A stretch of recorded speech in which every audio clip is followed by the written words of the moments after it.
I forgot it, I said lamely. Now that's interesting. He looked at me cheerfully. That's very interesting. With everyone around here locked in against a possible lunatic or against poor Jim, you forget to fasten the kitchen door.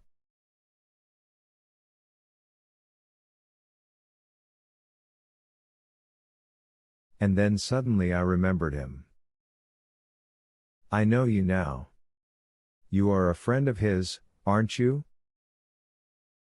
I saw you there one night, when Helen was giving a party. Great party giver, Helen, he commented briefly. Well, every man to his taste, every woman too, he added. And now, shall I go up and see what you put into that can? Or will you tell me? You are not a policeman? Are you insulting me, young woman? But his eyes were sober enough. Look here, he said, can't we go into the laundry and sit on the tubs or something?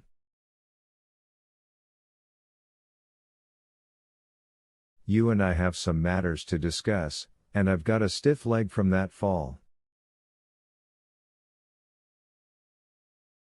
And when I hesitated, Jim is counting on you, Miss Lou, on you and me.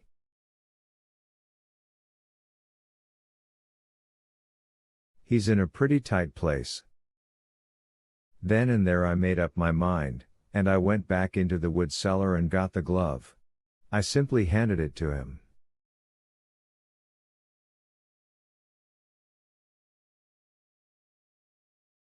I didn't put anything into the trash can. I got this out of it, I said shakily, and it can send Jim Wellington to the chair.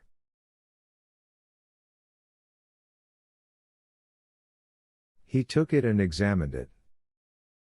Then without another word he led the way back into the laundry, and while I sat on a box and he used the ironing table, all the crescent irons its table linens on a table, I told him the whole story.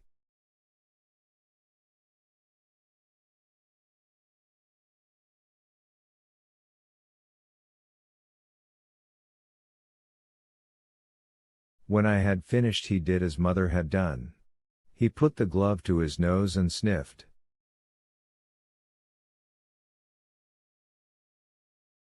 Boot polish, of course, he said.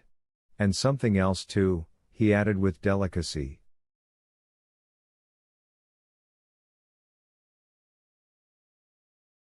Well, it's hard to believe, isn't it?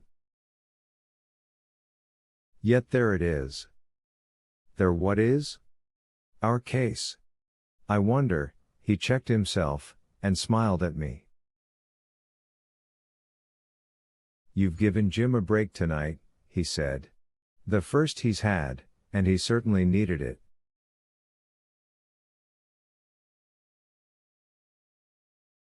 Now go over it again, and let me listen. So I did, and he sat awkwardly on the laundry table and took it all in without a word.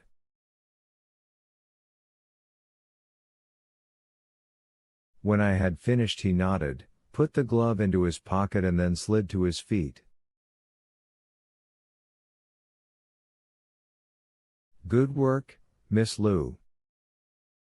It would be interesting to know just how Margaret Lancaster found it, and whether she's getting rid of it out of pure altruism or not.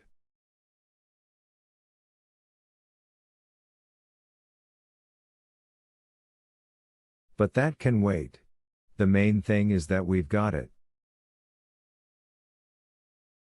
We have a long way to go, little lady. It's going to be darned hard to prove Jim's innocence.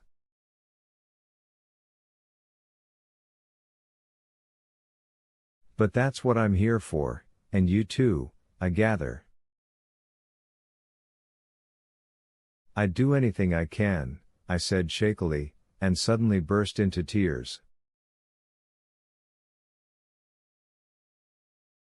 He came over then and patted me on the shoulder, and I was conscious that there still hung about him a faint odor of scorched hair.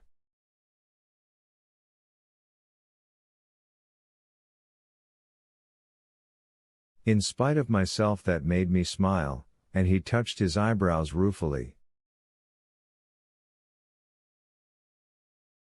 I admit I've lost something in looks, he said. You may not believe it possible, but it's true. Just now I'm glad it's a cool night, for lacking my eyebrows I'm like a house that has lost its eaves.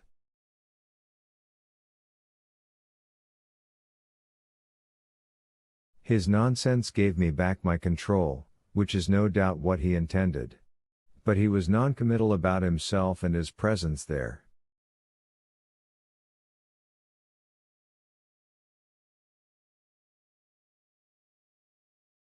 It seemed that his home was somewhere else. I'm here because Jim is in trouble, he said lightly. Frat brother, you know, the good old grip and the magic word. Which, by the way, in this case is silence. That was my second encounter with Mr. Herbert Ranchester Dean, usually referred to by Helen as Bertie Dean, the criminologist who, working with our own police, finally solved our crimes.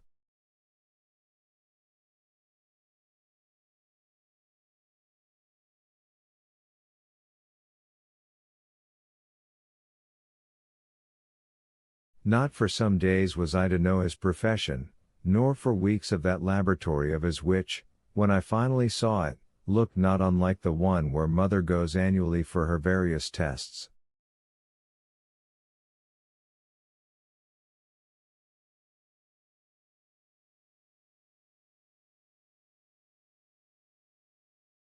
But of the man himself and his work he gave me the best description when, after almost 2 weeks of death and absolute horror, the answer was spread across the newspapers of every city in the country, and our reign of terror was over.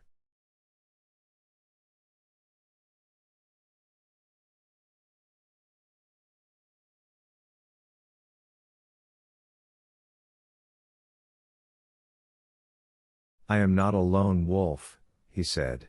I hunt with the pack. The actual fact is that I'd be helpless without the police, while they need me only now and then.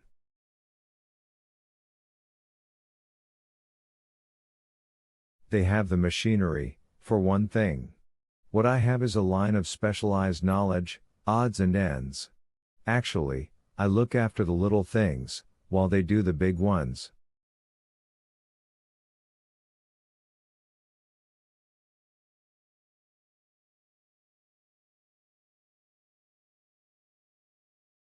They've got their machinery, men, radio, teletype, files, the whole business of law and order.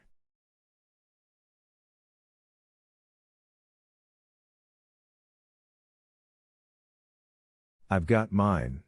Mostly it's a microscope. But in this case I played in luck.